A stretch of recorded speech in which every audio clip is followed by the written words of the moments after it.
Special day 7 પ્રાકૃત સાહિત્ય વિશારદ પૂજ્યપાદ આચાર્ય દેવશ્રી વીરશેખર સુરેશ્વરજી મહારાજ સિદ્ધ હેમ સંસ્કૃત પ્રાકૃત વ્યાકરણ કાવ્ય ન્યાય આગમ આદિ ગ્રંથોના ગહન અભ્યાસ કરીને કર્મ સાહિત્યમાં પ્રવેશ કરનાર આ પૂજ્યશ્રીએ પૂજ્ય પ્રેમ સુરેશ્વરજી મહારાજના માર્ગદર્શન મુજબ વિશાળકાય બંધ વિધાન 15 ગ્રંથોનો મૂળ ગ્રંથકાર બનીને 100 પદ્ય સત્તા વિધાનના ગ્રંથકાર બનીને અનેક મુનિઓને પ્રાકૃત વ્યાકરણનો અભ્યાસ કરાવીને જે ચમત્કાર સર્જ્યો છે એ શબ્દાતીત છે. 21, 25, 36 ઉપવાસ જેવી તપસ્યા કરીને પોતાના આત્માને તપથી ભાવિત કરનારા પૂજ્યશ્રી પાસે અધ્યયન કરવાનું સદભાગ્ય જે પણ મુનિને સાંપડ્યું છે એ મુનિ આજે પણ પોતાની જાતને નસીબદાર માની રહ્યા છે. બહુમુખી પ્રતિભાવાન વિશિષ્ટ ગુણોપેત સંઘ એકતાનો સંયોજક પૂજ્યપાદ આચાર્ય દેવશ્રી ઓમકાર સુરેશ્વરજી મહારાજ માત્ર 11 વર્ષની કુમની વયે સંયમ જીવવાના માર્ગે પ્રયાણ દીક્ષાના બીજા કે ત્રીજા જ વર્ષે ગુરુઆજ્ઞાથી વર્ધમાન દેશના અને ગૌતમ પૃચ્છાના આધારે વ્યાખ્યાનો આપવાનું શરૂ. સપ્રમાણ ગૌર દેહ યષ્ટિ પ્રશ્નોની આરપાર જઈને એનો ઉકેલ લાવવાની કુશાગ્ર બુદ્ધિ શિલ્પશાસ્ત્ર ક્ષેત્રે ગજબનાક વિદ્વતા અને સૂઝબૂઝ અદ્ભુત આયોજન શક્તિ. ડીસા વાવ પથકમાં વર્ષો સુધી વિચરતા રહીને એ પથકના જૈન જનોને હૃદયમાં ગુરુપદે બિરાજી ચૂકેલા પૂજ્યશ્રી વિરોધના અને વિરોધીઓના વાવેટાળ વચ્ચે કેવી ગજબનાક સ્વસ્થતા ધરાવતા હતા એ તો જેઓને એમની સ્થિતિમાં નિહાળ્યા હોય એને જ ખ્યાલ આવે. આપનું આંખોનું ઓપરેશન નિષ્ફળ ગયું છે. હવે જીવનભર આપ જોઈ શકવાના નથી. ડૉક્ટરના મુખે આ સાંભળ્યા પછી જિંદગીભર ધ્યાનયોગની સાધના કરી છે. હવે ધ્યાનયોગની સાધના કરીશ આવો ખુમારીપૂર્ણ જવાબ આપીને ડૉક્ટર સહિત આજુબાજુવાળા સૌ સંયમીઓને સ્તબ્ધ કરી દેનાર પૂજ્ય આચાર્યદેવ શ્રી ભદ્રસુરીજી મહારાજ પ્રજ્ઞાચક્ષુ બની ગયા પછી એ પોતાના ગુરુદેવશ્રીના ફોટોને વંદન કર્યા વિના ક્યારેય પાણી પણ ન વાપરનાર આ પૂજ્યશ્રી જેવા ગુરુ બહુમાન ભાવ લાવવો ક્યાંથી? કર્મ સાહિત્ય નિર્માણના સંયોગી ધ્યાન યોગની અનુભૂતિના સાધક એટલે જ પૂજ્ય આચાર્ય શ્રી ધર્મજીત સુરીજી મહારાજ તીર્થયાત્રા અને પ્રભુ ભક્તિના અવ્વલ ઉપાસક. આ પૂજ્યશ્રી 4, 5, 7 કિલોમીટરના અંતરે પણ જીન મંદિર હોય તો દર્શન કરવા અવશ્ય પધારતા.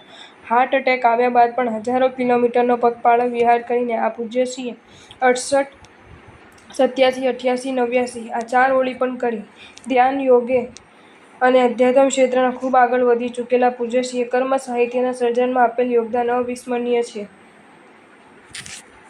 જીન શાસનના સૌ પ્રથમ એવા આચાર્ય ભગવાન કે જેમણે સિદ્ધગિરિનો 24 સાથેની યાત્રા 5, 15 વાર નહીં, 100, 125 વાર નહીં, 300, 350 વાર નહીં પણ 460 વાર કરી અને એમાં પણ પારણાના દિને યાત્રા કર્યા બાદ આયંબિલ ખાતાના મગના પાણીથી જ પારણું કર્યું એ આચાર્ય ભગવાન શ્રી અરિહંત સિદ્ધ સુરીજી મહારાજ.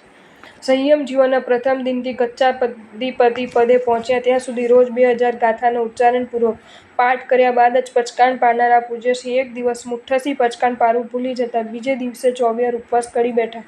એ તો ઠીક પણ પાછલી અવસ્થામાં આવી તપ કરવાની શક્તિ નહીં રહે એ ખ્યાલે એડવાન્સમાં જ 224 ઉપવાસ કરી બેઠા. વર્ધમાન તપની 80 ઓળી એક જ પાત્રમાં બધા દ્રવ્યો વળી એના પર કડિયાતું નાખી દઈને આયંબિલ કરતા. આ પૂજ્યશ્રીના આ વંદનીય સત્વને બિરદાવવાના કોઈ શબ્દો નથી મળતા.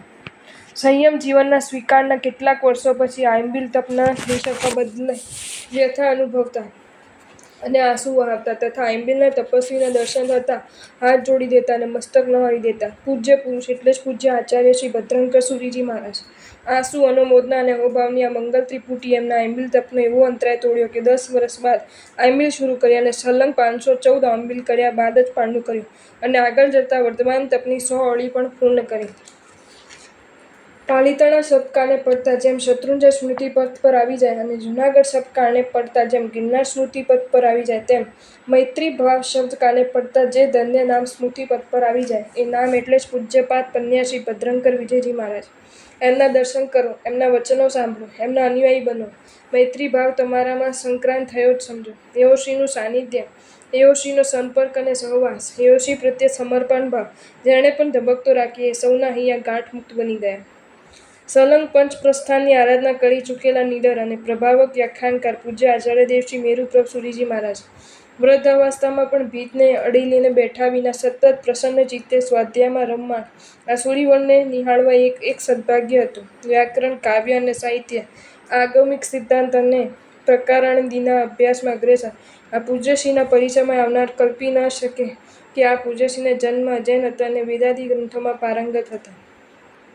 જેઓશ્રીની વાણીમાં પ્રાચીનતા તેમજ આધુનિકતા, આગમિક અને વ્યવહારિક દ્રષ્ટાંતો, તાત્વિક, સાત્વિક અને સર્વજન ગાયા પદાર્થોના સમન્વય છલકતો રહેતો એ પૂજ્ય આચાર્યદેવ શ્રી ચંદ્રોદય સૂરીજી મહારાજ. આકર્ષક વ્યક્તિત્વ, અસરકારક વક્તૃત્વ અને પ્રભાવશાળી નેતૃત્વ આ ત્રણેય ક્ષેત્રમાં અગ્રેસર રહેલા પૂજ્યશ્રીના સંપર્ક, સહવાસ અને સાનિધ્યમાં જે પણ આવ્યા એ ઓશ્રી સાથે આત્મીય સંબંધ બાંધી જ બેઠા સમજો. સંસ્કૃતમાં કાવ્યરચના, પત્રલેખન ઉપરાંત વાર્તાલાપ પણ કરનારા પૂજ્ય આચાર્યદેવ શ્રી ધર્મધુરંદર સૂરીજી મહારાજ. માત્ર 13 વર્ષની ઉગતી વયે સંયમ જીવન અંગીકાર કરી ચૂકેલા પૂજ્યશ્રીને વ્યાકરણ વિદ્યા વારિધિ, સિદ્ધાંત ભારતી, દર્શન ચિંતામણી, કવિ શિરોમણી, જ્યોતિર્વિદ્યામણી આ 5 વિષયોથી ભારતભરના વિદ્વાનોએ નવાજ્યા હતા. આના પરથી જ ખ્યાલ આવશે કે પૂજ્યશ્રીની જ્ઞાન रुचि, ज्ञान अभ्यास और ज्ञान प्रदान केवा गजबना हशे। आपको ये वीडियो अच्छा लगा हो तो इसे लाइक करें और शेयर करें और ऐसे ही नए नए वीडियोज़ देखने के लिए सब्सक्राइब करें हमारी channel Jain facts and stories को।